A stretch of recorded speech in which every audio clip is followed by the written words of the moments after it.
గతంలో 39 లక్షల మందికి పెన్షన్ ఇస్తే ఇప్పుడు 66 లక్షల మందికి ఇస్తున్నామని అన్నారు సీఎం జగన్. 3000 రూపాయల వరకు పెన్షన్ పెంచుకుంటూ పోయామన్నారు. 3000 రూపాయల పెన్షన్ ఇస్తున్న రాష్ట్రం దేశంలోనే ఎక్కడా లేదని చెప్పారు. మోసం చేయడం, అబద్దాలు ఆడడం తనకు తెలియదని, చేసేవే చెప్తానని అన్నారు. చంద్రబాబుకు ఓటేస్తే మళ్లీ పులినోట్లో తలపెట్టినట్టే అన్నారు సీఎం జగన్. 66,34,000 మందికి పెన్షన్ అందుకుంటా ఉన్న జనాభా ప్రకారం చూస్తే అత్యధికంగా ఇస్తా ఉన్న రాష్ట్రం జనాభా ప్రకారం మనదే. ఇది ఒకటి గుర్తుపెట్టుకోవాల్సిన అంశం. రెండోది ఏమిటి అంటే 3,000 రూపాయలు పెన్షన్ ఇస్తా ఉన్న రాష్ట్రం అసలు దేశంలోనే ఇంకొకటి లేదు. ఈ రాష్ట్రం ఆ రాష్ట్రంగా దేశంలోనే ఎక్కడ లేదు. చంద్రబాబు నాయుడు గారి మాదిరిగా, ఆయన కూటమి మాదిరిగా మీ బిడ్డ ఆయన వాళ్ళ మాదిరిగా అబద్ధాలతో పోటీ పడలేడు, మోసాలతో పోటీ పడలేదు.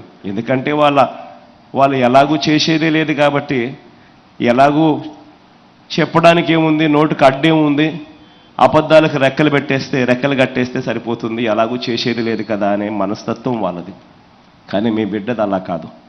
మీ బిడ్డ ఏదైనా చెప్పాడు అనంటే అది ఖచ్చితంగా చేసి చూపిస్తాడు మీ బిడ్డ. రేపొద్దున మోసం చేసేందుకు 4,000 అంటారు, 5,000 అంటారు, 6,000 అంటారు. ఇంకా అవసరమైతే మోసం చేయడానికి ఎలాగూ చేసేది లేదు కాబట్టి ప్రతి ఒక్కరికి 8,000 కూడా అంటారు. కానీ వాస్తవం ఏమిటి అనంటే ప్రతి ఒక్కరూ గుర్తుపెట్టుకోండి, ఏదైనా ఎక్కడైనా ఎవరైనా కూడా పేదలకు కానీ, అవ్వాతాతలకు కానీ, పిల్లలకు కానీ, ఇటువంటి ఏ సెక్షన్స్కైనా కూడా మంచి చేసే విషయంలో జగన్తో పోటీ పడే నాయకుడు ఈ దేశంలోనే ఎక్కడా ఉండడని మాత్రం చెప్తా ఉన్నా. మోసం చేసే వాళ్ళని నమ్మద్దండి, అబద్ధాలు చెప్పే వాళ్ళని నమ్మద్దండి. ఎందుకనంటే ఈరోజు మీ బిడ్డ దాదాపుగా సంవత్సరానికి 70,000 కోట్ల రూపాయలు ఖర్చు చేస్తూ ఉన్నాడు. కానీ ఈరోజు సూపర్ 6 అంటా ఉన్నాడు చంద్రబాబు, సూపర్ 7 అంటా ఉన్నాడు చంద్రబాబు. వాటికి ఇటువంటివన్నీ కూడా కలుపుకుంటే మొత్తానికి చంద్రబాబు నాయుడు గారి హామీలు 1,40,000 కోట్లు దాటుతూ ఉన్నాయి.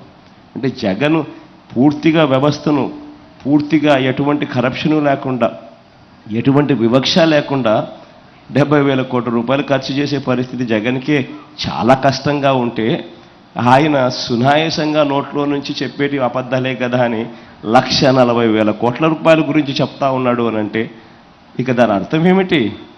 అందరినీ మోసం